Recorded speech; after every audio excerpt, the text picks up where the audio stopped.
All right, well, more weather coming our way here in the eastern Sierra. US 395 was closed as of Monday afternoon. That was due to whiteout conditions north of Bishop from Gorge Road, taking you all the way to Bridgeport. There was a lot of wind, high wind advisory throughout Inyo and Mono County all the way to the Nevada state line.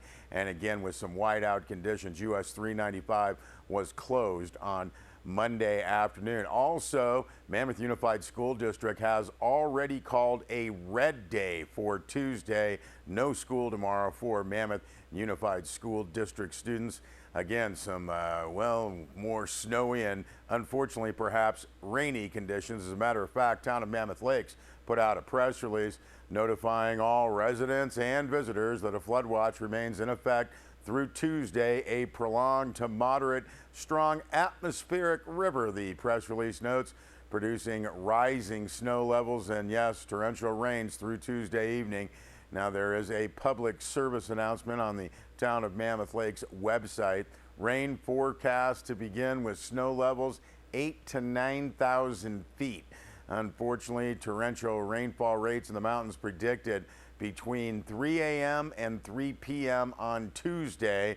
Press release says, well, heavy precipitation is expected to cease by Tuesday night. Sandbags, they're still available for property use from the town yard on Commerce Drive. The town of Mammoth Lakes asks only that you take what you need and be respectful to others.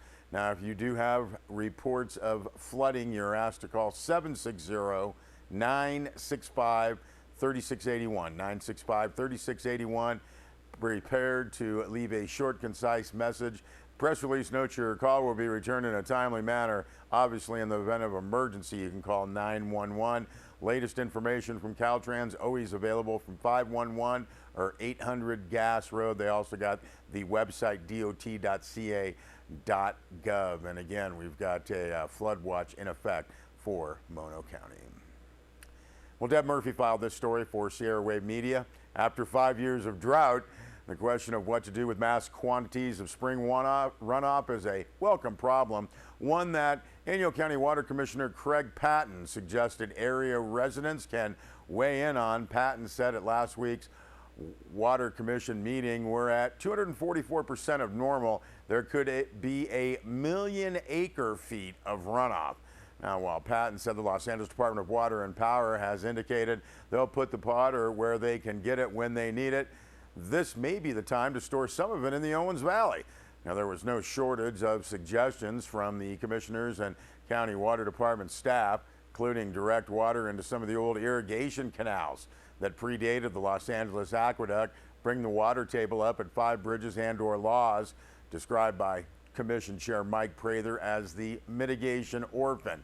Now, Commissioner Terry Red Owl cited a water spread south of Big Pine years ago. The water table came up and stayed up for several years afterwards, said. Now, according to Inyo County Water Department Director Bob Harrington, the department has already opened the Bishop Creek bypass and diverted water from the Owens River to the McNally Ponds. Harrington indicated the timing of excess water suggestions could be included in the county's response to LADWP's annual operations plan in late April. Now, Patton suggested getting public input. The commission agreed.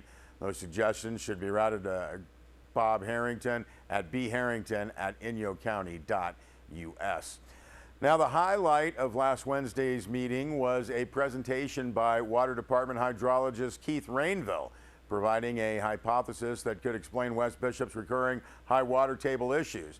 Inyo County got state assistance through its drought emergency declaration, bringing the Department of Water Resources staff to explore a high table that has flooded crawl spaces and seeped out of lawns.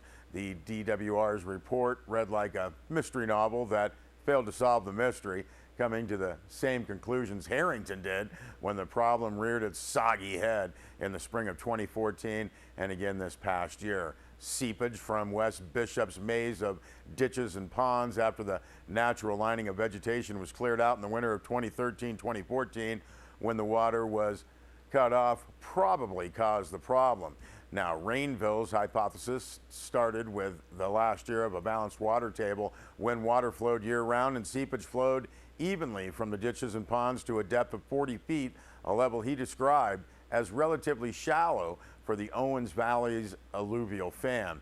Now, when the water was cut off in the fall of 2013, the water table declined and the older, shallow private wells began to run dry. When the water returned the following 2 springs, the seepage increased faster than the shallow subsurface layer could handle. Instead of all the water flowing down to the groundwater table, some of it spread vertically. Now, with a near average runoff last year, the vertical seepage increased, popping up when the vertical spread met the surface of the gradual slope west to east. Rainville's hypothetical solution returned to the equilibrium of 2013. Residents on Carroll Lane may have provided one way to reach that equilibrium. Now, according to Rainville, the group drained several ponds, refilled them, and watched them drain within a day. They repeated the experiment, but lined the ponds with a fine-grained sediment. It took 3 times longer for the water to fully drain out of the ponds, and we thank Deb Murphy for that report. Well, a press release notes that the Owens Lake is where water, vast open sky, and the high rise of the Sierra Nevada, thousands of migratory birds, and the story of human presence come together to define the geography of a special place. Friends of the Inyo inviting the public to witness the splendor of the thousands of bird species that pass through the region. This will be during the 3rd annual Owens Lake Bird Festival. This is set for April 28th through the 30th. Friends of the Inyo invites all birders and lovers of wildlife and landscapes to celebrate spring migration during the 3rd annual Owens Lake Bird Festival. Press release notes promises opportunities for experiencing a special place during the height of an awe-inspiring migration. Owens Lake was designated as an important bird area by the National Audubon Society in 2014, offering world-class wildlife viewing in the southern Owens Valley.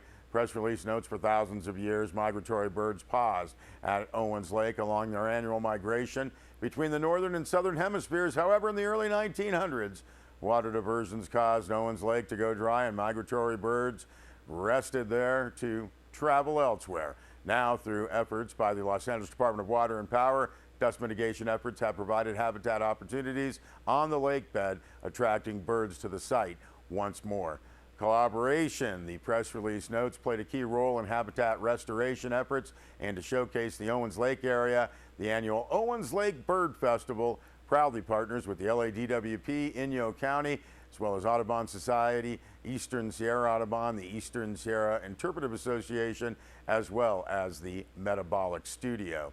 Now, said Friends of the Inyo membership and outreach coordinator Ben Wickham, it's truly worth celebrating the astounding conservation success at Owens Lake. To hear how much work and collaboration went into restoring habitat at Owens Lake and to see the amazing results and the return of thousands of birds reminds us how important it is to continue caring for all of the places we love in the Eastern Sierra. That's the 3rd annual Owens Lake Bird Festival, April 28th through the 30th. More information or to register, friendsoftheinyo.org, or give a call to 760-873-6500.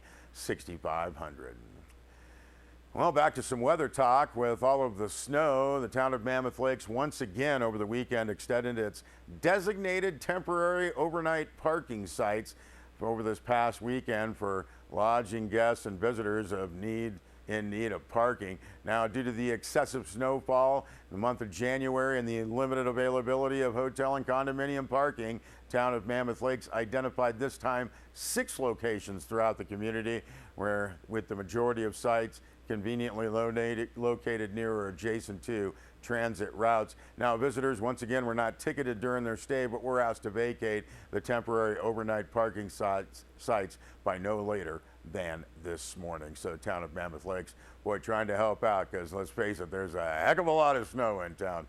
We'll be right back.